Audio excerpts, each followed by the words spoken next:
Hot అంశాలపై debate news బెంచ్కి స్వాగతం. రెండు రాష్ట్రాల్లో రెండు కీలకమైనటువంటి అంశాలు. ఒకటి, ఆంధ్రప్రదేశ్లో మహానాడు ఘనంగా జరుపుకోవడం, అదే సందర్భంలో భవిష్యత్ ప్రణాళికలకు సంబంధించినటువంటి ప్రకటనలు ఒక ఎత్తు అయితే, తెలంగాణలో ఒక రాజకీయ సంక్షోభం నడుస్తుంది. అది అధికార పక్షంలో కాదు, విపక్షంలో. తెలంగాణ రాష్ట్ర సమితి కాస్త బీఆర్ఎస్గా మారితే ఇప్పుడు ఆ బీఆర్ఎస్ ముక్క చెక్కలు కాబోతోంది. కవిత చేస్తున్న సంచలన వ్యాఖ్యలు, దాని వెనకాలన భారతీయ జనతా పార్టీలో చేరాలన్నటువంటి బీఆర్ఎస్ ప్రయత్నము ఉందన్నటువంటి వాదనల్లో వాస్తవం ఎంత, కవిత కాంగ్రెస్లో చేరబోతోందన్నటువంటి మాటలు నిజమెంత, ఈ అంశాలకు సంబంధించి మాట్లాడేందుకు ప్రస్తుతం మనతో పాటు ఉన్నారు రాజకీయ విశ్లేషకులు లక్ష్మణ్ గారు, సీనియర్ జర్నలిస్ట్. నమస్తే అండి. నమస్తే, చెప్పండి. కవిత తాజాగా చేస్తున్నటువంటి ప్రకటనలు భారతీయ జనతా పార్టీలోకి బీఆర్ఎస్ని విలీనం చేసే ప్రయత్నం జరిగింది, అది మొన్న నన్ను అరెస్ట్ చేసిన సందర్భంలోనే జరిగింది, కానీ నేను ఒప్పుకోలేదు అని చెప్తోంది. ఎంతవరకు వాస్తవం అనుకుంటున్నారు?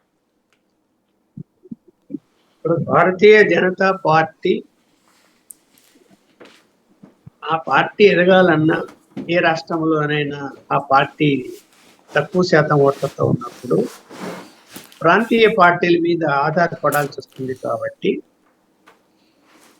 ఖచ్చితంగా ప్రాంతీయ పార్టీలను బలహీనపరచటమో లేదా ప్రాంతీయ పార్టీని విలీనం చేసుకోవడం, ఈ రెండు మనము చెప్పినా వాళ్ళు ఒప్పుకోకపోయినా కూడా అవి ఫాలో అవుతున్నారని నేనైతే చెప్పగలను. ఇక్కడ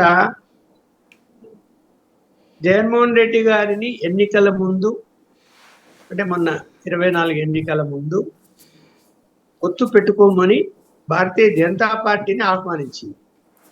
ఆయన వద్దన్నారు. సరే, ఆయన కారణాలు ఆయనకునే వద్దన్నప్పుడు చంద్రబాబు నాయుడు గారు పరుగులు తీసి పొత్తు పెట్టుకున్నారు. రకరకాల మార్గాలలో, అంటే ఆయన డైరెక్ట్గా వాళ్ళు పిలవలేదు, సో ఇతర సోర్సెస్ ద్వారా అతను సక్సెస్ అయ్యాడు పొత్తు పెట్టుకోవడం. సో ఇప్పుడు అక్కడ ఏంటి, ఆంధ్రప్రదేశ్లో కూడా ఇటు తెలుగుదేశం అటు జగన్మోహన్ రెడ్డి ముందు రెండు పార్టీల్లో ఒకటి బలహీనపడాలా లేదా విలీనం కావాలి. ఇక్కడ ఇలా ఉంటే తెలంగాణలో కూడా ప్రాంతీయ పార్టీ ఒకటే ఉంది. సో ఆ ఒకటే ఉన్నప్పుడు అది డామినేట్ చేసింది 10 సంవత్సరాలు. మొన్న కూడా డామినేట్ చేసింది, సీట్లు బాగానే వచ్చాయి. కాకపోతే వ్యతిరేకత ఎక్కువ ఉండటం వలన, బీజేపీ తగినంతగా పని చేయకపోవటం వలన, అంటే వీళ్ళ వ్యూహం సరిగా లేకపోవటం వలన కాంగ్రెస్కి అవకాశం వచ్చింది. సో ఇప్పుడు ఎవరిని బలహీనపరచాలా తెలంగాణలో? కాంగ్రెస్ దేశవ్యాప్తంగానే బలహీనపడిపోయినప్పుడు 1-2-3 స్టేట్లలో బలహీనపరచడమో లేకపోతే ఏదో చేయటమో వాళ్ళకి పెద్ద విషయం కాదు. దేశవ్యాప్తంగానే బలహీనపరిచారు. సో ఇక్కడ ప్రధానంగా బీఆర్ఎస్ పార్టీని బలహీనపరచాలి అంటే ఎంతసేపు ఏదో మహారాష్ట్రలో స్ట్రాటజీనో కర్ణాటక స్ట్రాటజీనో అందులో చీలికలు తీసుకొచ్చి, లేకపోతే అందులో పార్టీ వాళ్ళని తీసుకొచ్చి ఈ పార్టీలో చేర్చుకోవడం కంటే విలీనం చేసుకుంటే సమస్య పోతుంది కదా అనేటువంటి ఆలోచన చేశారన్నది నాకైతే పక్కా సమాచారం. విలీనం చేసుకోవాలి బీఆర్ఎస్ పార్టీని అన్నది చర్చ, దాని మంతనాలు కూడా అప్పట్లో జరిగాయి. ఎన్నికల ఆమె జైల్లోకి పోయిన తర్వాతను కాదు, అంతకుముందే జరిగాయి. ఆమె పోయిన తర్వాత ఆమె తెలిసి ఉంటుంది తర్వాత ఏదైనా జరుగుతూ వచ్చాయి. అదేమి ప్రక్రియ ఆగలేదు, ఇప్పటికీ ఆగలేదు. నాకున్న సమాచారం ఇప్పటికీ ఆగలేదు, ఇంకా ఉంది అది. సరే, ఇప్పుడు వాళ్ళ కుటుంబంలో అన్న చెల్లెల మధ్య ఏమి అభిప్రాయ భేదాలు వచ్చాయో, మరి దేని గురించి వచ్చాయో, లేకపోతే నాన్నగారు సిక్ అయిపోయారు కదంటే కేసీఆర్ గారు అనారోగ్యంతో ఉన్నారు కదా, రేపొద్దున పార్టీని కేటీఆర్ క్యాప్చర్ చేసుకుంటే ఇక మన వాళ్ళందరినీ ఎందుకు రాణిస్తాడు, పక్కన పెడతాడు కదా అనేటువంటిది ఉండొచ్చు. అలాగే వాళ్ళ మధ్య ఉన్నటువంటి ఆర్థిక కారణాలు కూడా ఉండొచ్చు, బలంగా ఉండొచ్చు. ఆ కారణంగా ఆమె జైలుకి వెళ్ళినప్పుడు ఏంటరా అంటే, అనుకున్నంతగా తనకు సహకారం ఇవ్వలేదు కేటీఆర్ గారు. అనుకుంటే బెయిల్ వచ్చేది, బెయిల్ రాకుండా ఆలస్యం అయిపోయింది, పూర్తి మద్దతు ఇవ్వలేదు అనేది ఆమెకు ఒక అసంతృప్తి ఉంది. ఎందుకు అలా చేస్తున్నాడు? రెండోది, మీరు మనం చూసే ఉన్నాము 2 ఎలక్షన్స్ లో కూడా, అంటే అసెంబ్లీ పార్లమెంట్ కేటీఆర్ ఎక్కువ డామినేట్ చేశారు కేసీఆర్. సీట్ల పంపిణీ విషయంలో కానీ, డబ్బుల విషయాల్లో కానీ, ఇతర విషయాల్లో కానీ అన్నిట్లో కూడా అతనే డామినేట్ చేశారు. ఆమెకు పెద్ద ప్రాధాన్యత ఇవ్వలేదు, ఆమె ఓడిపోయింది. ఇప్పుడు ఆమె అంటున్నది కదా, పార్టీ వాళ్ళే నన్ను ఓడించారు అంటున్నది. అంటే ఎవరిని దృష్టిలో పెట్టుకొని? కేటీఆర్ కి సంబంధించినటువంటి నాయకులే నన్ను ఓడించారు అని చెప్తున్నది. క్లియర్ గా చెప్తున్నది, అర్థమయ్యేటట్టు అందరికి. సో ఈ పరిస్థితుల్లో బీజేపీ ఇప్పుడు ఆమె కవిత బయటికి వెళ్ళి కొత్త పార్టీ పెట్టినా, లేదు కాంగ్రెస్ వాళ్ళు ఆహ్వానించి కాంగ్రెస్ లో చేర్చుకున్నా, కొంత బీఆర్ఎస్ పార్టీ బలహీనత తప్ప. ఎందుకంటే ఆమె కంటే ఒక గ్రూప్ క్రియేట్ చేసుకుని వాళ్ళందరూ కూడా ఆమెతో పడిపోతారు. అలాగే జనంలో కూడా ఇమేజ్ డ్యామేజ్ అవుతుంది. గ్యారెంటీ పార్టీ ఇమేజ్ ఇప్పుడు పార్టీ పుంజుకుంటున్నది, మళ్ళీ జరిగిన తప్పులను దిద్దుకుంటున్నారు, బలపడుతున్నది. బీజేపీ బలపడడం లేదు, బీఆర్ఎస్ బలపడుతున్నది అనేటువంటి ఈ పరిస్థితుల్లో ఆమె ఏ నిర్ణయం తీసుకున్నా కూడా అగెనిస్ట్ గా అది ఖచ్చితంగా బీఆర్ఎస్ పార్టీని బలహీనపడుతుంది. నో డౌట్ జనంలో కూడా చర్చ వస్తుంది. ఏమి ఇదేం పార్టీ అంటే అప్పుడు బీజేపీకి అడ్వాంటేజ్ అవుతుంది. ఒకవేళ ఆమె ఏమనుకుంటో తెలియదు, కానీ ఆమె ఏమంటున్నది, బీఆర్ఎస్ పార్టీ ఏంటి బీజేపీలో విలీనం చేసి ఏదో అలాంటి ప్రయత్నాలు చేశారు, నాకు అది ఇష్టం లేక అప్పుడు వద్దని. అంటే ఆమె వద్దంటే అది ఆగలేదు. కేసీఆర్ గారు మళ్ళీ తప్పకుండా అధికారంలోకి మేమే వస్తాము అని ఆయనకున్న సర్వే రిపోర్టు, ఆయనకున్న ఫీడ్బ్యాక్ నమ్మాడు. ఎట్టయితే జగన్మోహన్ రెడ్డి ఆంధ్రప్రదేశ్ లో కూడా నమ్మాడో మళ్ళీ మేమే వస్తామని, వీళ్ళిద్దరు ఆలోచన ఒకటే. కేసీఆర్ కూడా అలా నమ్మాడు, అలా నమ్మి బోల్తా పడ్డాడు.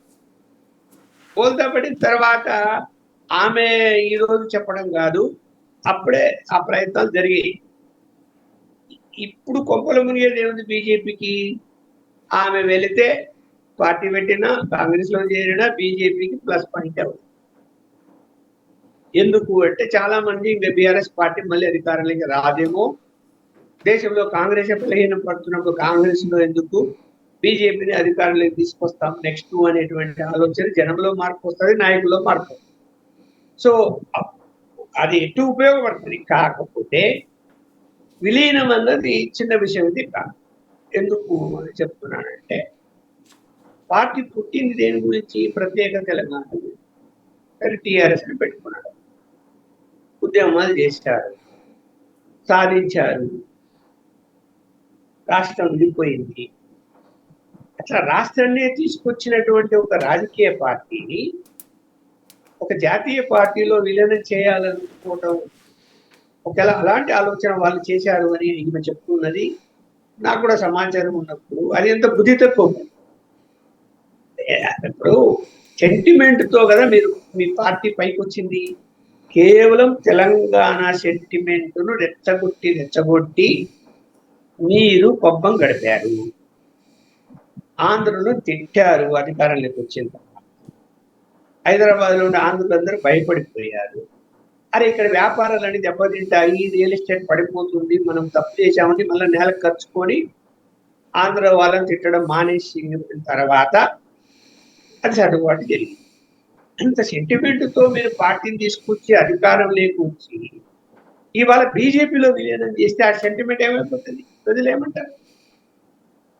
అసలు వీళ్ళు ఎవరైతే బీఆర్ఎస్ పార్టీ నుంచి బీజేపీలో విలీనం చేసిన తర్వాత వెళ్తారో, నేను మళ్ళీ చెప్తున్నా, ఒక్కరు కూడా గెలవు బీజేపీ తరఫున పోటీ చేస్తుంది. అలాంటి పరిస్థితి. కాబట్టి ఇదే బెటర్ బీజేపీ. వాళ్ళని తీసుకొచ్చి రేపు వాళ్ళు ఏకుమేకయ్యి మాకు ఆ పదవులు కావాలా, ఈ పదవులు కావాలా, ఇవన్నీ న్యూసెన్స్ ఉండేదానికంటే ఆమెను, మరి నేను అనుకుంటున్నాను ఇందులో ఆమె అంత ఎవరి ధైర్యము లేకుండా ఆమె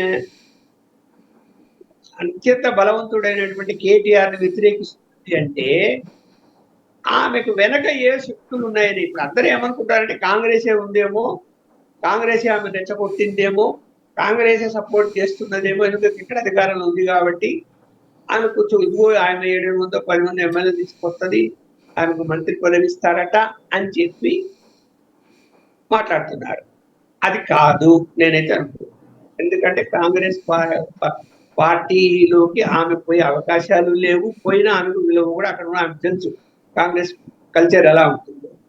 ఒకవేళ ఆమె దొంగ తీసుకోవాలి అనుకుంటే కేటీఆర్ ను పార్టీ పెడతాను అని చెప్పి భయపెట్టేసి లొంగ తీసుకునే ప్రయత్నం చేస్తుందేమో తప్ప, కాంగ్రెస్ లో చేరతాను అని చెప్పి భయపెట్టి లొంగి కాంగ్రెస్ చేరితే నష్టం లాభం ఏముంది అక్కడ? ఏ లాభం ఉంటుంది? కాంగ్రెస్ లో పరిస్థితులు ఎలా ఉన్నాయి ఇవాళ చూస్తున్నాం కదా. అక్కడ ఏం విలువ ఉంటుందండి? పోయిన వాళ్ళందరికీ ఏం పెద్ద విలువ ఉంటా? ఎవరు డబ్బు మూటలు అందిస్తారో వాళ్ళకు విలువ ఉంది అనే పేరు వచ్చేసింది ఇవాళ సమాజంలో. అందరూ అదే చర్చించుకుంటున్నారు. ఎందుకు పోతున్నాడు ఢిల్లీకి ప్రతిసారి ముఖ్యమంత్రి అంటే అదే చర్చించుకుంటున్నారు. అందువల్ల ఆమెకు అవన్నీ తెలుసు. ఆమెకు తెలియకుండా పోతే కదా, అన్ని తెలుసు ఆమె. కాబట్టి ఇక్కడ ఏంటి, ఏదో విధంగా పార్టీ తన కంట్రోల్కి తెచ్చుకోవడమా, లేకపోతే కనుక కొత్త పార్టీ పెట్టడమా అనే వ్యూహంలోకి వెళ్ళిపోయింది. సరే, కాంగ్రెస్ వాళ్ళు లేవనెత్తారు, బీఆర్ఎస్ కూడా కొంతమంది లేవనెత్తారు. ఆమె బీజేపీకి పోతుందంట, అది ఒక వర్గము, లేదు కాంగ్రెస్ పోతుందంటే ఒక వర్గం. ఆమె బీజేపీకి వచ్చిన వాల్యూ పోతుంది, కాంగ్రెస్కి వచ్చిన వాల్యూ పోతుంది. ఏం పెద్ద లీడర్ ఆమె? ఏం సాధించగలుగుతుంది? పోయి శర్మిలో పోయి ఏం చేయగలుగుతుంది? కాంగ్రెస్ పోయి ఏం చేయగలుగుతుంది? జీరోనే. ఇప్పుడు ఆమె కూడా ఉన్న ఆమె ఉన్న పార్టీలో ఉండి కొంత విలువ ఉండి ఎమ్మెల్సీగా ఉండి ఆమె ఏ పార్టీలోకి వెళ్ళినా కూడా ఆమె కూడా జీరో అయిపోతుంది. బీజేపీకి వెళ్ళిన జీరో అవుతుంది. బీజేపీ వాళ్ళు ఆమెను నెత్తి పెట్టుకుంటారా? ఆమె మీద కేసు పెట్టి లిక్కర్ కేసులో అరెస్ట్ చేసి ఆ లిక్కర్ కేసులో ముడుపులు ముట్టాయి, ఆధారం ఈడీ ఎంటర్ అయ్యి ఇంత జరిగిన తర్వాత బీజేపీ ఎలా చేర్చుకుంటారు ఆమెను? నేనైతే అలా ఆరోపణలు ఉన్న వాళ్ళని, ఎవరిని మీద కూడా కేసులు ఉన్న వాళ్ళని చేర్చుకుంటారని నేనైతే అనుకోవటం లేదు. ఏ రాష్ట్రంలో అయినా కూడా ఆ పాలసీ మార్చేసుకో. అప్పుడేదో అవసరంకి వచ్చి సునా చౌదరి వాళ్ళను ఆయన కేసు ఉన్నప్పటికీ కూడా అప్పుడు రాజ్యసభలో మెజారిటీ లేదు కాబట్టి అప్పుడు టెంప్ట్ అయిపోయి అవసరమైన 5 మంది వస్తున్నారని తీసుకున్నారేమో కానీ తర్వాత పరిణామాలు చూసినప్పుడు పార్టీ బాగా బలపడిపోయిన తర్వాత అన్ని విధాలుగా ఇప్పుడు వాళ్ళకి అవసరం ఏముందండి? తీసుకోవాల్సిన అవసరం ఏముంది? కేసులు ఉండే వాళ్ళని తీసుకొచ్చి బీజేపీ ఉన్న వాళ్ళ మీదనే ఈ కేసులు ఎత్తుకునే వాళ్ళు చాలా మంది ఉన్నారు. పార్టీలో ఎప్పటి నుంచో ఉన్నోళ్ళ మీద కూడా కేసులు. అట్లాంటిది బయట కేసులు ఉండే వాళ్ళని వేరే పార్టీ వాళ్ళని తీసుకొచ్చుకుంటారా? తీసుకొచ్చుకొని జనానికి ఏం సమాధానం చెప్తారు? రేపు ఇప్పుడు లోకల్ బాడీ ఎన్నికలు రాబోతున్నాయి, ఏం సమాధానం చెప్తారు ప్రజలకు? కాబట్టి ఇక్కడ అదే కాంగ్రెస్ పార్టీ తీసుకుంది అనుకుందాం. ఏదో ఊహాగానాలు, మంత్రి పదవి చేస్తారు, ఆమె 7 మంది తీసుకొస్తారని చెప్పిందంట, తీసుకొస్తారు, మంత్రి పదవి ఇస్తారు అనుకుందాము. వాళ్ళని ఏం సమాధానం చెప్తారు ప్రజలకి? లిక్కర్ కేసులో ముద్దాయిని తీసుకొచ్చి అరెస్ట్ అయ్యి బెయిల్ మీద ఉండేటువంటి ఆమె తీసుకొచ్చి మంత్రిని చేస్తారా? జనంలో ఓట్లు ఏమని అడుగుతారండి?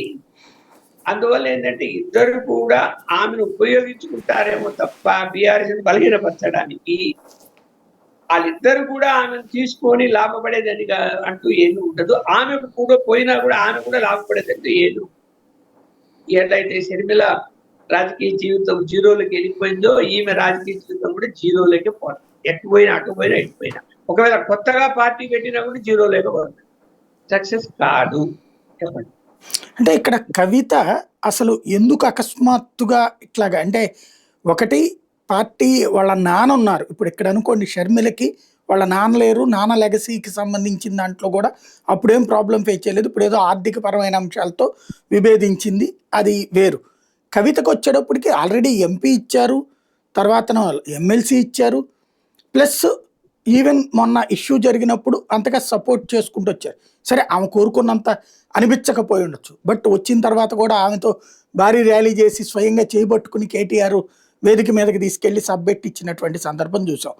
ఇప్పుడు ఆవిడ ఇంకేం ఎక్స్పెక్ట్ చేస్తున్నట్టు, ఆస్తిలో వాటాలు లేకపోతే పదవుల్లో వాటాలు వాళ్ళ నాన్న చేతన ఇప్పించుకోవాలనుకుంటోందా? అప్పుడు నాన్నని కదా కన్విన్స్ చేయాల్సింది. రోడ్డు మీదకి వచ్చి ఇట్లా మాట్లాడితే ఆ నాన్న కన్విన్స్ అవుతాడా? ఇప్పుడు అక్కడ నాన్న కేటీఆర్ ను కన్విన్స్ చేసే పరిస్థితిలో లేడు, చెప్పినా వినడు అని. ఎందుకంటే ఆమెకి ఏదైనా ప్రాక్టికల్ గా అనుభవం అయితే ఈ పాటికి. మళ్ళీ నాకున్న అభిప్రాయములు అంటే నాకున్న రాజకీయ అవగాహన మేరకు ఏంటంటే, కేటీఆర్ గారు ఊరికే బయటకు వచ్చి అందరూ తండ్రి బ్రహ్మాండము ఆయన పరిపాలన అని చెప్పి ఉపన్యాసాల్లో ఆయన పేరు ఉపయోగించుకోవడం తప్ప, ఇప్పుడు కదా చంద్రబాబు నాయుడు, లోకేష్లు, ఎన్టీ రామారావు పేరు ఉపయోగించుకున్నట్టు వీళ్ళకి చిత్తశుద్ధి ఏమీ లేదు తండ్రి మీద. ఈయన కూడా మొత్తం పార్టీ క్యాప్చర్ చేసుకున్నాడు. ఎక్కడ పోయినా కూడా ఆయన మనుషులుగా తయారు చేసుకున్నాడు. ఎవరో ఒకరో ఇద్దరో ఒకవేళ అతనికి వ్యతిరేకిస్తే వాళ్ళందరినీ బయటికి పంపించేశాడు. చూశాం కదా, చాలా మంది పోయారు. ఎందుకు? కేటీఆర్ వ్యతిరేకించే వాళ్ళు పోయాడు. వీళ్ళు ఉంటే కనుక మనకి ఇబ్బంది పెడతారనే తరిమి కొట్టాడు అందరినీ.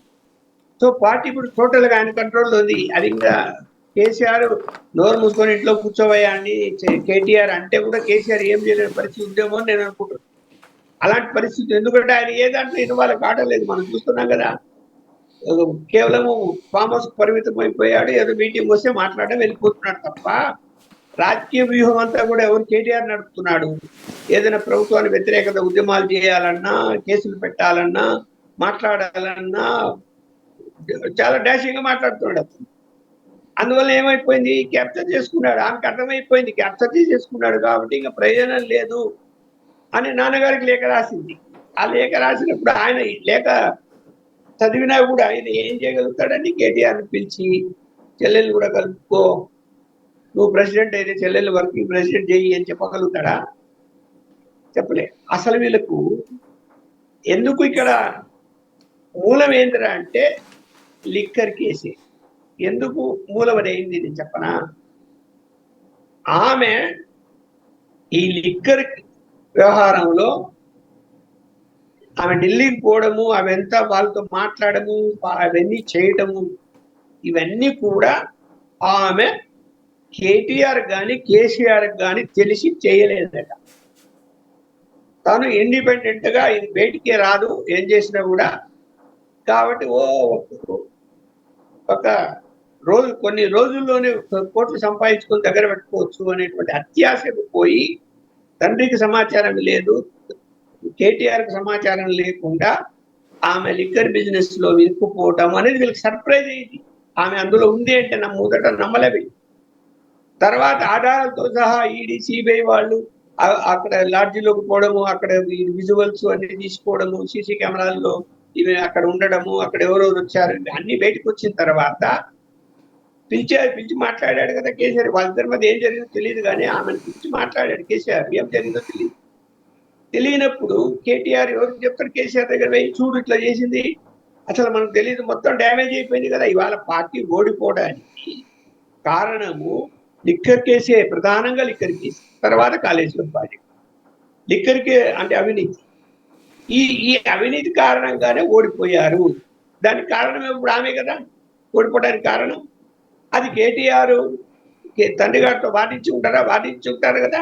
ఇట్లాంటి పనే చేయొచ్చు.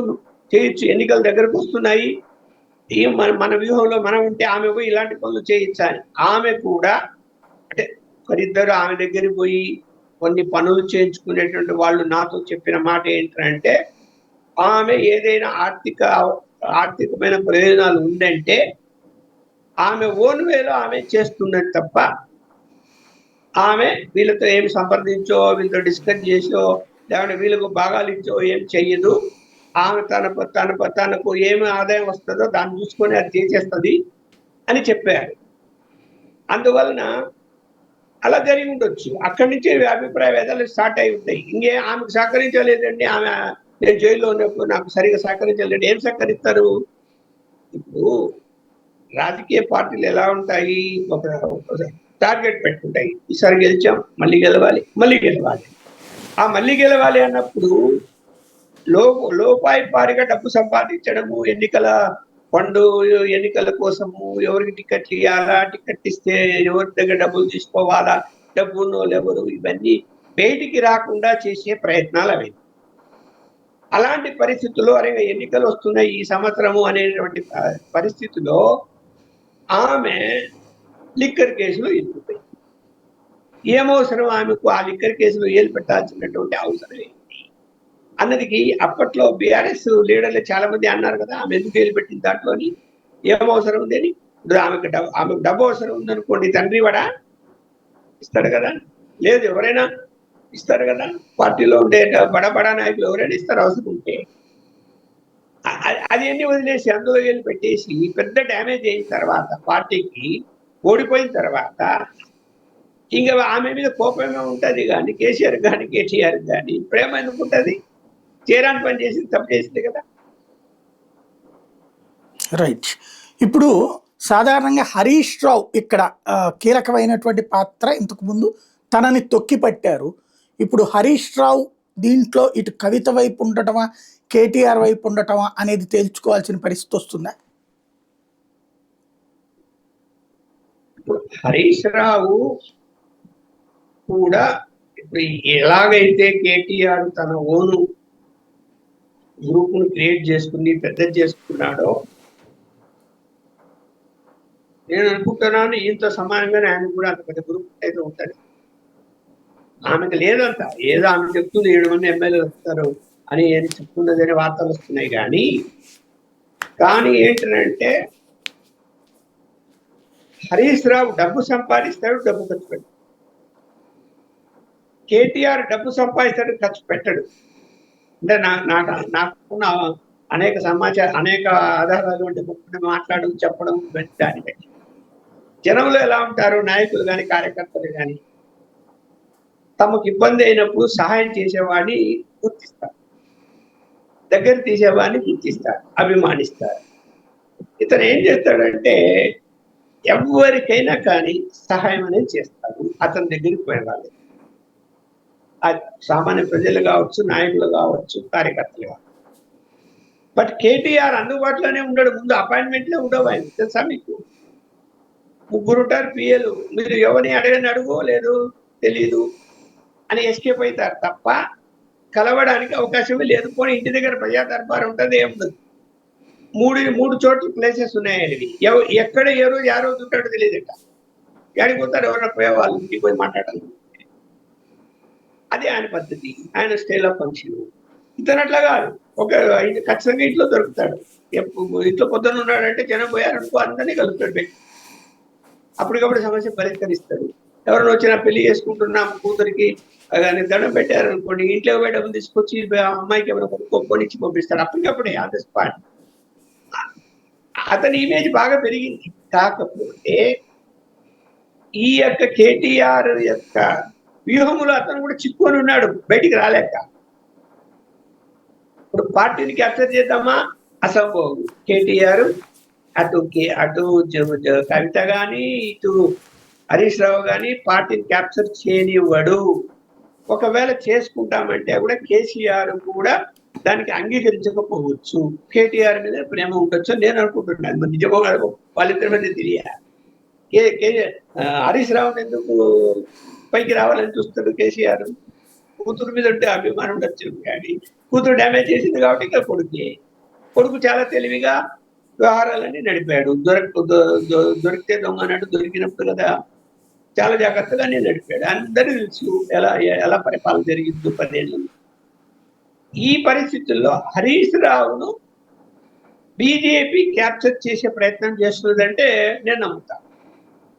ఎందుకు అంటే ఆయనకు కొంత బీజేపీ మూలాలు ఉన్నాయి, ఆయన దగ్గర కొంత అందరితో మంచి కాంటాక్ట్స్ కూడా ఉన్నాయి. అందువలన ఆయన తీసుకొచ్చినా కూడా పార్టీ చేయకపోతుంది నోట. అలాంటి ప్రయత్నం కూడా చేయొచ్చేమో ఫ్యూచర్లో. ఇప్పుడు ఎందుకంటే ఇంకా కేటీఆర్ అనే ఆయన డిక్టేటర్ గా మారిపోతే కనుక అందుకని కేటీఆర్ ఆలోచిస్తాడు. ఎందుకు ఏదైనా ఇష్యూ వచ్చింది అనుకోండి, హరీష్ రావు మీద ఏమైనా స్కోడింగ్లు వచ్చాయనుకోండి, ఆయన అసంతృప్తిగా ఉన్నాడు, లేకపోతే ఆయన ఏదో బీజేపీలో చేస్తాడంట అని వెంటనే కేటీఆర్ రాజేష్ రావు ఇంటికి పోతాడు. ఇద్దరు ఏం మాట్లాడుకుంటాడో తెలియదు, మళ్ళీ సైలెంట్ అయిపోతాడు హరీష్ రావు. మళ్ళీ ఆ ఇష్యూ అంతా పక్కన పెడతాడు, ఏదో చెప్పుకుంటున్నాడు, మరి ఏం జరుగుతుందో తెలియదు.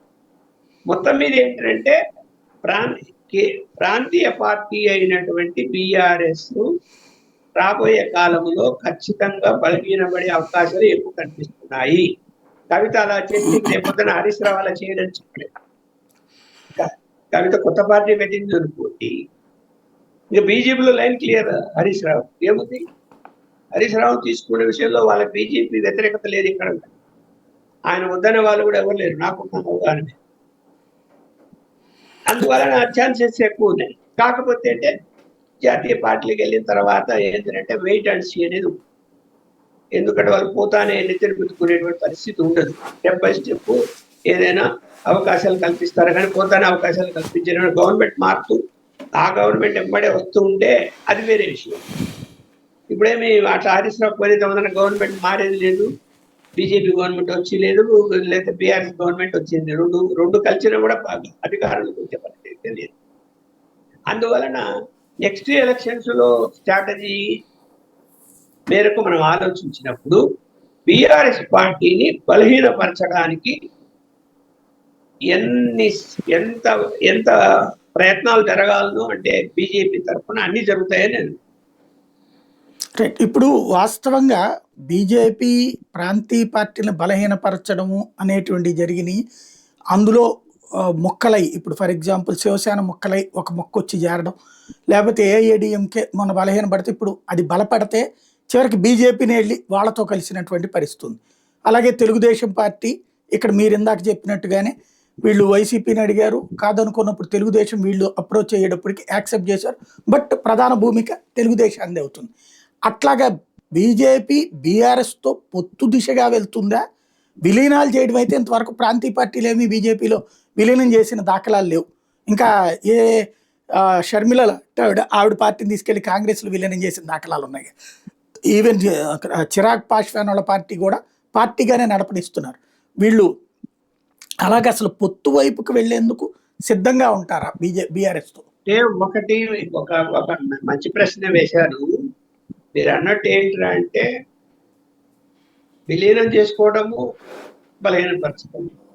వాళ్ళు ఏం ఆలోచిస్తారు, బలహీనపడుతున్నది అంటే దానికే అది వాళ్ళ ఇంటర్నల్ కారణాలు. దానికి ఇంకా సపోర్ట్ చేసి బలహీనపరుస్తారు. అదే ఫస్ట్ ప్రయారిటీ ఇస్తారు. విలీనానికి సెకండ్ ప్రియారిటీ ఇస్తారు. ఎందుకు అంటే విలీన ప్రక్రియ జరిగితే గనక రాంగ్ సిగ్నల్ పోతాయి ప్రజల్లో. వీళ్ళు ప్రాంతీయ పార్టీలు చూడండి, ప్రాంతీయ పార్టీని తీసుకెళ్ళి కలుపుకున్నారు అంటారు ఒకటి. రెండోది, ప్రాంతీయ పార్టీ నుంచి వచ్చినటువంటి వాళ్ళకి అక్కడ అన్ని సౌకర్యాలు కల్పించలేదు. అక్కడ అంత సీనియర్లు ఉంటారు ముందు నుంచి. వీళ్ళు వెళ్ళి ఇతన్ని పార్టీ విలీనం చేసే మాత్రాన ఇతన్ని రేపు సపోజ్ ఒక రాజకీయ పార్టీ ప్రాంతీయ పార్టీ నుంచి విలీనం చేస్తుంది అంటారు ఎన్నికల ముందు. ఆ ప్రాంతీయ పార్టీకి సంబంధించినటువంటి వ్యక్తిని సీఎం చేస్తామని అనలేదు. ఆడ తేడా వస్తుంది. అలాగే రాంగ్ సిగ్నల్ పోతుంది, పార్టీలు విలీనం చేసేసుకుంటున్నారు వీళ్ళు అని చెప్పి. అందువల్ల ఫస్ట్ పీరియడ్ దేనికి ఇస్తారంటే బలహీనపరచడానికి ఇస్తారు. ఇప్పుడు బీహార్లో కూడా బలహీనపరిచారు కదా. మళ్ళీ ఇప్పుడు లల్లు ప్రసాద్ దాంట్లో కూడా వచ్చి వాళ్ళ అబ్బాయిని బహిష్కరించారు.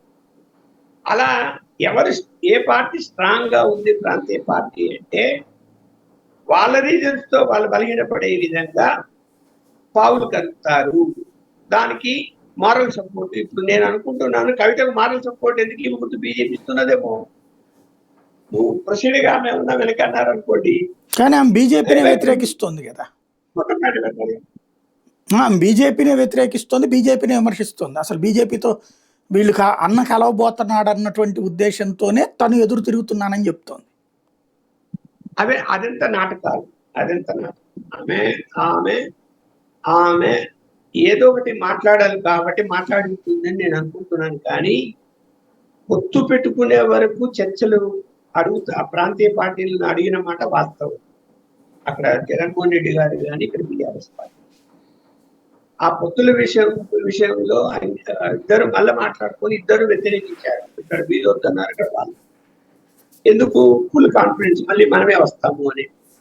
వాళ్ళ రిపోర్ట్స్ వాళ్ళకి అలా ఉన్నాయి. వాళ్ళ సర్వే రిపోర్ట్లు కానీ, వాళ్ళ ఇంటెలిజెన్స్ రిపోర్ట్లు కానీ, లేకపోతే వాళ్ళ సలహాదారులు కానీ మీరే వచ్చేస్తారు. కానీ జనంలో ఎట్లా వ్యతిరేకత ఉంది? ప్రతి నలుగురిలో ముగ్గురులో వ్యతిరేకత ఉందా, ఇద్దరిలో వ్యతిరేకత ఉందా అన్నది సరైనటువంటి ఫీడ్బ్యాక్ వాళ్ళ దగ్గర లేకనే దెబ్బతిన్నారు. రెండోది ఇక్కడ తెలంగాణలో ప్రధానంగా బీజేపీ సరైన పాత్ర పోషించలేదు, అంటే కాన్ఫిడెన్స్ క్రియేట్ చేయలేదు. బీజేపీ అధికారంలోకి వస్తుంది, అది క్రియేట్ చేయకపోవడం వల్ల కాంగ్రెస్ అడ్వాంటేజ్, అది రేవంత్ రెడ్డి క్రియేట్ చేశాడు, ఆ ధైర్యం ఇచ్చాడు. అందువల్ల అక్కడ ఓటింగ్ తేడా వచ్చింది, అనుకోకుండా కాంగ్రెస్ వాళ్ళు వచ్చేసింది. రైట్. ఇక ఆంధ్ర రాజకీయాల దగ్గరకు వస్తే మహానాడు ముగిసింది. వాస్తవంగా మహానాడుకి ముందు నుంచి జరిగినటువంటి ప్రచారం కానీ వివిధ జిల్లాల్లో తీర్మానాల ప్రకారం నారా లోకేష్ని వర్కింగ్ ప్రెసిడెంట్గా చేయాలి అని కొంతమంది, అసలు నారా లోకేష్ని అధ్యక్షుడు చేసి పార్టీ పగ్గాల ఆయనకు అప్పజెప్పాలి అన్నటువంటిది తీర్మానాలు కూడా చేశారు. ఈవెన్ మహానాడు వేదిక మీద కూడా మాట్లాడినటువంటి వాళ్ళు ఉన్నారు. కాకపోతే ఇప్పుడు సీన్ కట్ చేస్తే మళ్ళీ అధ్యక్షుడిగా చంద్రబాబునే ఎన్నుకున్నారు. లోకేష్ మామూలుగా హీరోలు అయితే స్టేజీ మీద కనిపించాడు, కానీ పార్టీ పరమైనటువంటి ఆ తరహా బాధ్యతలు ఇవ్వలేదు. ఎందుకని అంటారు? ఇప్పుడు పార్టీ బాధ్యతలు ఇప్పుడు చేయగలిగితే ఆయన తప్పుకొని ఎవరు చంద్రబాబు నాయుడు గారు కొడుకు కానీ అప్పగిస్తే అది మంచి కానీ చెడు కానీ కొంతకాలం ఏదైనా నెగిటివ్ అయినా కూడా తర్వాత ఉపయోగపడుతుందేమో, కానీ ఇప్పుడు వర్కింగ్ ప్రెసిడెంట్ అని పెట్టి ఇంకోటి ఏదో చేసి దాని వలన జనంలో కరెక్ట్ సిగ్నల్ పోదు. ఆయనకు అర్థమైపోయింది. ఎందుకు పోదు అంటే ఇప్పుడు వాళ్ళు చెప్తున్నాడు, ఇందాక చూశాను నేను లోకేష్ తన ప్రసంగంలో, కార్యకర్తల పార్టీ ఇది, ప్రజల పార్టీ ఇది, పేదల పార్టీ ఇది, మేము ఎప్పుడు వాళ్ళని దగ్గర తీసుకుంటాము, వాళ్ళతో కలిసి ఉంటాము. మేము ముఖ్యమంత్రి గారే స్వయంగా వారానికి ఒకసారి పార్టీ ఆఫీస్కి వచ్చి ప్రజల దగ్గర నుంచి వినతులు స్వీకరిస్తారు, ఇట్టని మాట్లాడారు కదా. ఆయన నియోజకవర్గం మంగళగిరి నియోజకవర్గంలో ఇది ఎక్కడ ఏ మీడియాలో రాలేదు. ఎందుకంటే మీడియా కూడా ప్రతిపక్ష పాత్ర వహించే మీడియా వాళ్ళు కూడా ఇలాంటి విషయాలని తెలుసుకునే ప్రయత్నం కూడా చేయటం లేదు. వాళ్ళ దారిలో వాళ్ళు పోతున్నారు. ఊరికి నెలంతా జీతం వసరాలు, పని ఏదో ఒక పనికి వాళ్ళది దాని వ్యతిరేకత చూపించేసి అదిగో నేను తెచ్చానని పప్ప గడుపుకుంటానని జర్నలిస్టులు నేను. ఆయన ఇంటి దగ్గరికి వివిధ గ్రామాల నుంచి దాదాపు 100 మంది పోయారు. పోయి ఎన్నికల ముందు ఆయన ఆ గ్రామాలు 12 గ్రామాలు అనుకుంటా, 12-13 ఆ గ్రామాలు, ఆ 12-13 గ్రామాలలో ఆ ఊర్లో రచ్చబండ అంటే అక్కడ సెంటర్లలో కూర్చొని ఆ ఊర్లో పెద్దలందరిని పిలిచి, నేను మీ ఊరికి ఇది చేస్తా అది చేస్తా, మీరు ఎప్పుడైనా నా దగ్గర ఫ్రీగా రావచ్చు, మాట్లాడచ్చు, అధికారంలోకి వస్తే ఇది చేస్తా అని చెప్పిన గ్రామాలే.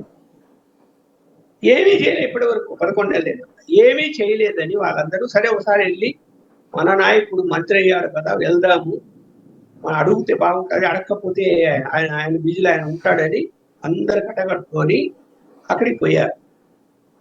పొద్దున్నే తెల్లవారుజామున పెట్టాడు కదా దర్శనాలు, పోయాడు. పోతే వాళ్ళందరినీ పోలీసు వాళ్ళు ముందు ఎవరైతే వచ్చి లైన్లో వరుసగా నిలబడుకుంటారో అట్లా నిలబడుకుంటున్నారు. వాళ్ళందరినీ క్యూలో, అసలు క్యూలో నిలబడాలా, 100 మంది గుంపుగా రావడానికి వీలు లేదు. అయ్యా బాబు మాకు చాలా క్లోజ్, ఆయన మా ఇంటికి వచ్చాడు, అన్నం తిన్నాడు, మా ఇంట్లో కూర్చున్నాడు, ఎన్ని మాట్లాడాడు, డైరెక్ట్ మేము అందరం పిలిచి ఒకేసారి మాట్లాడాలా, మమ్మల్ని అందరినీ అలో చేయమంటే వాళ్ళు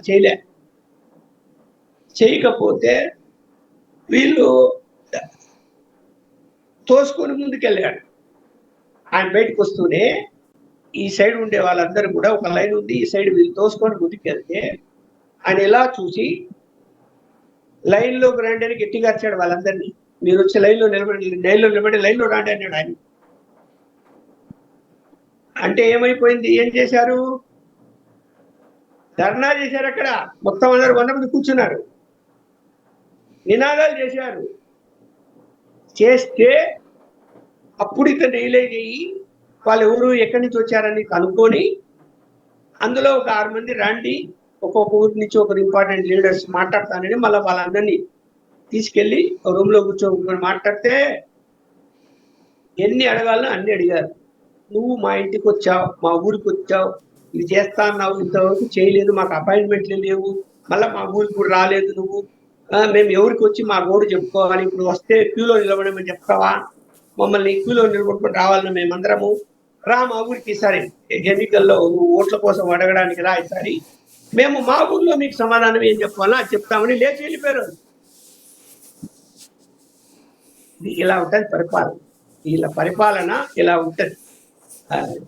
ఇక్కడ మాటలు మాట్లాడడం కాదు, చేతుల్లో చూపొచ్చాల ఏదైనా కూడా, ఎవరైనా సరే. అది జగన్మోహన్ రెడ్డి గారు కూడా వర్తిస్తారు. నేను ఒకరిని ఒక సైడ్ మాట్లాడడం లేదు, ఆయన కూడా వర్తిస్తారు. ఆయన కూడా అలాగే చేశాడు పిచ్చి పనులే.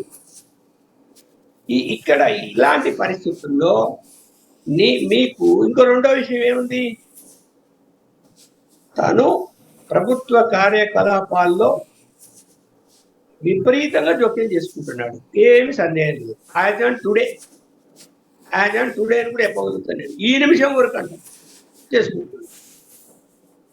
ఇక్కడ నీకేమైపోయింది, సిగ్నల్ ఎలా వెళ్ళిపోయింది ఆ అధికారుల్లో కానీ పార్టీ కార్యకర్తల్లో కానీ ఎలా వెళ్ళిపోయింది, చంద్రబాబు నాయుడు దగ్గర కంటే లోకేష్ దగ్గర పోతేనే మనకు పనులు అవుతాయి. లోకేష్ అపాయింట్మెంట్ కావాలి, లోకేష్ని కలవాలి, లోకేష్కు చెప్పుకోవాలి. పార్టీ అధ్యక్ష పదవి దేనికి అండి, వర్కింగ్ ప్రెసిడెంట్ దేనికి, ఏం వెలగబెడతాడు ఆయన తీసుకుని, ప్రభుత్వమే ఆయన కంట్రోల్కి తీసుకున్నట్టు మనకు కనిపిస్తూ ఉంటే ఇక నీకు పార్టీ కంటే ప్రభుత్వం ఇంపార్టెంట్ కదా. ఇవాళ వాళ్ళు అనుకునేది సాధించాలంటే ప్రభుత్వమే ఇంపార్టెంట్. తండ్రి గారు ఎందుకు సైలెంట్ అయిపోయారు మరి? ఇక్కడ భారతి గారు ఇంటర్ఫీర్ అయితే తప్పు, లేకపోతే ఇంకొకరు ఎవరు ఇంటర్ఫీర్ అయితే తప్పు అని జగన్మోహన్ రెడ్డి గారు ఎన్ని చెప్పాలని అన్ని చెప్పారు కదా వీళ్ళందరూ. ఇవాళ చంద్రబాబు నాయుడు గారి సతీమణి ఇంటర్ఫీర్ కావడం లేదా? అవుతున్నది కదా. ఎందుకు అవుతున్నది మరి? ఎందుకు ఆపలేదు మీరు? అప్పుడు సజ్జల రామకృష్ణ సకల మంత్రి అన్నారు, ఇప్పుడు ఈ మంత్రి ఏ మంత్రి మరి? లోకేష్ మంత్రి ఏ మంత్రి? ఇప్పుడు ఈయనకేం పేరు పెట్టాలి? ఇప్పుడు సెక్రటరియట్ లో మీరు ఏ డిపార్ట్మెంట్ లోకి సెక్షన్లోకి వెళ్ళినా ఎవరు వెళ్ళి ఏం చర్చించినా కూడా లోకేష్ గారి దగ్గర నుంచి లెటర్స్ ఇచ్చావా అని అడుగుతున్నారు. లేదంటే చంద్రబాబు నాయుడు గారి దగ్గర తీసుకురాలి, ఆ మంత్రి దగ్గర నుంచి తెచ్చంటే మంత్రి చెల్లవయ్య, మంత్రి తీసుకొచ్చి పక్కన పెట్టామంటే అలా ఉన్నాయి మాకు ఇన్స్ట్రక్షన్స్ అంటుంటే ఏం చెప్పాలి, ఏం పరిపాలన, ఏం చేయాలి, ఏం మహాండి పెట్టుకో ఏం చేస్తారు? ఇప్పుడు ఆయనకి ఇస్తే ఇవ్వకపోతే ఏంటి, ఇచ్చినా ఇవ్వకపోయినా అన్ని చెలాయిస్తున్నాడు ఆయన. ఇప్పుడు పెట్టి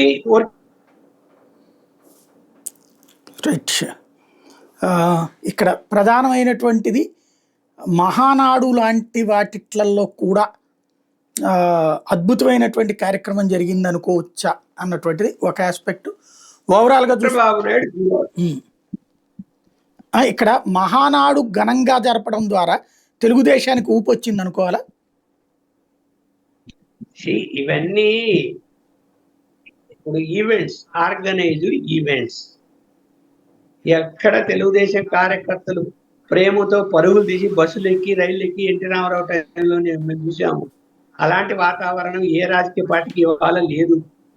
అందరు కూడా ఈవెంట్సే, బస్సులు పెట్టాలి, భోజనాలు పెట్టాలి, కాపీయాలి, అన్నిటికీ అంటే ఎక్కువ బస్సు అంటే ఎక్కుతారు, ఎక్కువ కార్లు పెట్టి ఎక్కువ కార్లు అంటే ఎక్కుతారు. ఎవరు పరిగెత్తి ఎవరు చేంజ్ చేస్తున్నారు? ఇప్పుడు అక్కడ ఎవరినైనా ఇంటర్వ్యూలు చేయమనండి. ఎందుకు మరి నిన్న మొన్న చూస్తున్నాము మధ్యలోని జనాలు వెళ్ళిపోతున్నారు. మీరు వెళ్ళకంటే చంద్రబాబు నాయుడు గారు ఎందుకు చెప్తున్నాడు అంటే, అది పిచ్చుకొచ్చాడు ఎమ్మెల్యే, లేకపోతే తెలుగుదేశం నాయకుడు పిచ్చుకొచ్చాడు, కారు పెట్టాడు, బస్సు పెట్టాడు, తిండి పెట్టాడు, అవసరం డబ్బులు ఇచ్చాడు, ఎక్కి పోదాం పదా, ఒక గంట అర్ధగంట అలా కూర్చున్నాం, చూద్దాం, అటెండెన్స్ వేసుకున్నాం అనే వాళ్ళే ఎక్కువ అక్కడ కనిపిస్తున్నారేమో. నేను పార్టీ కార్యకర్తలు చిత్తశుద్ధి ఉంటే రేపు తెలుస్తుంది ఇలా బండారం అంతా లోకల్ బాడీ ఎలక్షన్స్ వస్తే ఎంత వ్యతిరేకత. అప్పుడు ఈ తక్కువ కాలంలోనే వ్యతిరేకత ఎంత పెరిగింది చెప్పుకోవచ్చు. వాళ్ళు అరే మీడియా అనవసరంగా ఇలా చేస్తుంది అలా చేస్తుంది అని చెప్పి మీడియా మీద నిందలేసి పబ్బం గడుపుకోవచ్చేమో, కానీ వాస్తవంగా ప్రజల మనసులో ఏముందో అది తెలుసుకోవాలి, ఆనాడి పట్టాలి. ఆనాడు పట్టలేకపోతే వాళ్ళ కర్మ, మనం ఏం చేయలేదు. ఇప్పుడు నేను చెప్పాను కదా, లోకేష్ గారి నియోజకవర్గంలోనే నిజంగా మీడియా పర్సన్స్ ఎవరైతే అగనెస్ట్ మీడియా ఉందో గుట్టాలు పెట్టుకోకుండా మామూలుగా వెళ్ళి పల్లె పల్లెకు వెళ్ళి సర్వే చేయమనండి, ఎంత వ్యతిరేకత వచ్చిందో అతని మీద. ఇది ఒక ఉదాహరణ. ఇందాక చెప్పింది నేను, ఇంకా చాలా ఉన్నాయి ఇట్లాంటివి. ఆయన ఆయన అపాయింట్మెంట్ దొరకని వాళ్ళు, ఆయన హామీలు ఇచ్చినా కూడా పనులు వాళ్ళని దగ్గరికి రానికపోవడం, వాళ్ళ పనులు చేయకపోవడం, ఎవరెవరికి ఎన్నికల్లో ఎన్ని అరే పని చేయి, నీకు అది చేస్తా ఇది చేస్తా అని చెప్పాడో అందరూ అసంతృప్తి ఉన్నారు. ఆనందం ఒకరు కాదు, ఎవరికి అవకాశాలు ఇస్తున్నాడు ఆయన, ఎవరి దగ్గర తీసుకుంటున్నాడు. కాదండి, అక్కడ బీసీలు ఓట్లేశారు ఎక్కువ శాతం మంది, మా బంధువులు కూడా ఉన్నారు అక్కడ. తెలుగుదేశానికి వేశారు, కాంగ్రెస్ ఆయన ఓడించారు, సారీ వైఎస్ఆర్. రైట్. అయినా ఇలాంటి పరిస్థితి ఎదురవుతుందంటారు.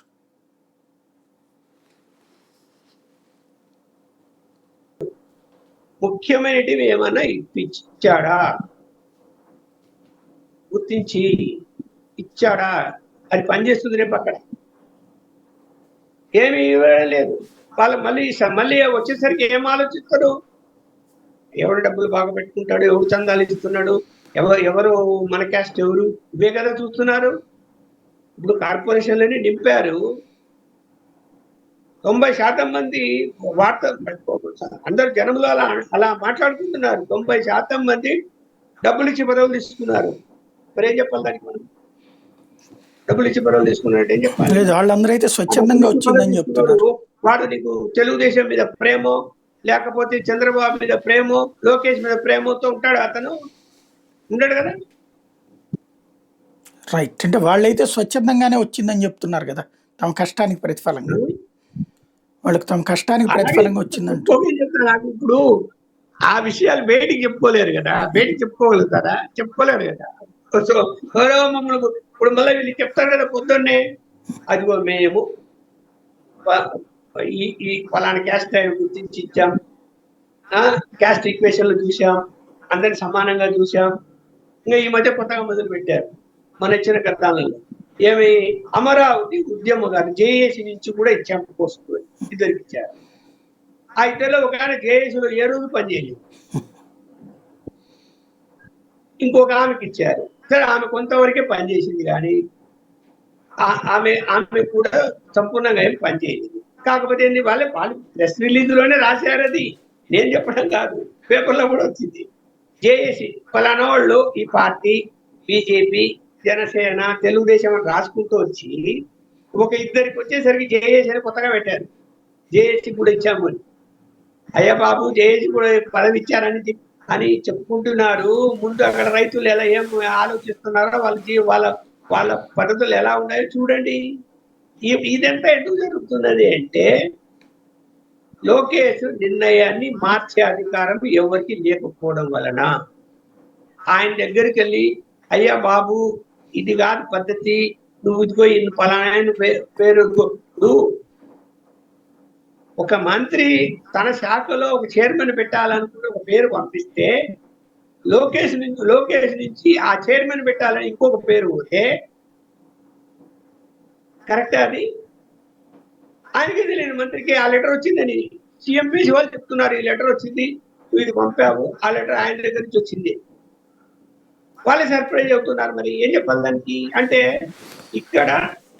అక్కడ లోకేష్ దగ్గర పోయి ఈ మంత్రి ఏంటంటే, నేను ఫలానా ప్రపోజ్ చేస్తున్నాను, ఆయన బ్యాక్గ్రౌండ్ ఇది, ఆయన మంచివాడు, లేకపోతే ఇదిగో ఇది కారణం, నాకు ఎన్నికల్లో పనిచేశాడు, ఆయనకి ఇద్దామనుకున్నాం, మీరు ఇంకో పేరు తీసుకొచ్చారు, ఎట్లా చేయాలా, మీరు ఆ పేరు ఎందుకు పంపించారని అడిగే దమ్ము ఎవరికైనా ఒక్కకన్నా ఉందే? ఒక మంత్రి కన్నా ఉందే? ఈవెన్ బీజేపీ జనసేన మంత్రులకు కూడా లేదు, పవన్ కళ్యాణ్ కూడా లేదు. ఆయన కూడా డోర్ మూసుకున్నాడు. ఎందుకో మరి ఆయన విషయంలో కూడా జోక్యం చేసుకున్నాడు ఈయన, కానీ ఆయన కూడా ఎత్తుకోయి ఈ మధ్య కాలంలో సైలెంట్ అయి ఉన్నాడు. మరి ఆయనకు ఏం ఆలోచిస్తాడో తెలియదు. Right. Thank you very much అండి. ఇది పరిస్థితి. ఒక పక్కన రెండు రాష్ట్రాల్లో కూడా రాజకీయం కొత్త మలుపులు తిరుగుతోంది. ఇక్కడ మహానాడు వేదికగా లోకేష్ సెంట్రిక్గా రాజకీయం నడుస్తే అక్కడ కేటీఆర్ని దెబ్బ కొడుతూ కవిత సెంట్రిక్గా రాజకీయం ప్రారంభమైంది. ఈ రెండు పరిణామాలు రాబోయేటటువంటి రోజుల్లో రాజకీయాల్ని ఏ విధంగా మారుస్తాయి, ఏ విధమైనటువంటి పరిణామాలకు దారితీస్తాయనేది చూడాల్సి ఉంది.